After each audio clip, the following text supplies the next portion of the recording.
Mutton রান্না করব প্রেসারে সিটি দিয়ে নিয়ে, খুব তাড়াতাড়ি রান্নাটা হয়ে যাবে, মানে অল্প মাংস, ওই জন্য তাড়াতাড়ি রান্না করতে গেলে আমি প্রেসারেই দিতে হবে। আর যখন নিয়ে এসেছে মাংসটা, যখন নিয়ে এসেছে তখন প্রায় 12:30 বাজে, রান্নাও আমার প্রায় হয়ে গেছিলো। বাজারে গেছিলো, বেশি জোর করে দিয়ে দিয়েছে। তা আমি বললাম আজকে রেখে দিই, রান্নাটা করব না, কালকে খাওয়া হবে। বলছে না আজকেই রান্না করো, ফ্রিজে রাখলে খেতে ভালো লাগবে না। ওই জন্য আমার আবার রান্না করতে আসতে হলো। আমার এখনও ঠাকুর ঘরে ঠাকুরের কাজ আছে।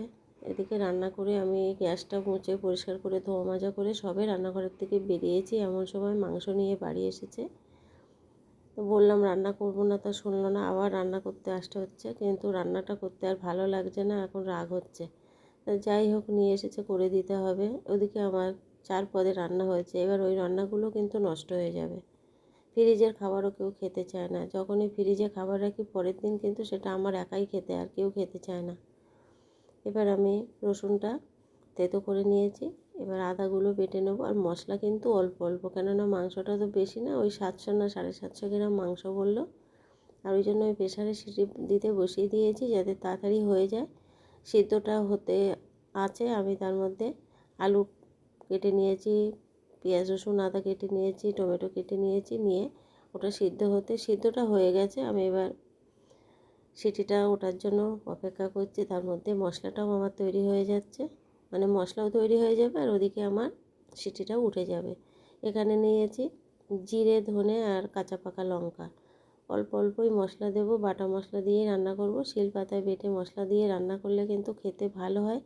মিক্সচারের মশলা না একটু ঘোল মতো হয়ে যায়, কিন্তু তবু একটু দানা থাকে, আর শিলে বাটলে কিন্তু দানা থাকে না, ওই জন্য রান্নাটা খেতে ভালো হয়। মশলাটা ঠিক ফেসে না যেন মিক্সিতে, আর বেশি যখন ফেসে যায় একদম যেন সেই কেমন একটা আটা আটা মতো হয়ে যায়, আমারও যেন একদম মিক্সির মশলা ভালো লাগে না। ওই জন্য একটু কষ্ট করে হলেও আমাকে বলছে শিলে বাটতে হবে না, তুমি মিক্সিতে সব কিছু দিয়ে তাই যেমন তেমন করে রান্না করো। কিন্তু ওই যে যেমন তেমন করে রান্না করলে একটা পয়সা দিয়ে জিনিস কিনে আনার পরে খেতে যখন ভালো লাগে না, তখন নিজেরও কিন্তু রাগ হয়। মশলাটা তৈরি করে চলে এসেছি, কড়াইতে তেল বসিয়ে শুকনো লঙ্কা, তেজপাতা, গোটা গরম মশলা ফোড়নে দিলাম।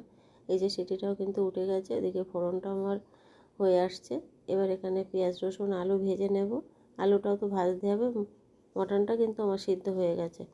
আলুটাও অল্প দিয়েছি, 4 পিস আলু দিয়েছি। পেঁয়াজ আর আলুটা একটু ভেজে নেওয়ার পরে রসুনটা তুলে দিয়েছি। এবার এখানে অল্প একটু লবণ ছড়িয়ে দেব। লবণ কিন্তু আমার মটন সিদ্ধ করার সময় লবণ হলুদ দেওয়া আছে, ওই জন্য এখানে অল্প একটু লবণ ছিটিয়ে দিলাম। এবার ভাজাটা কিন্তু হয়ে গেছে, এবার টমেটো কুচিটা দিয়ে দেব। রান্নাটা কিন্তু আমার রেডি হয়ে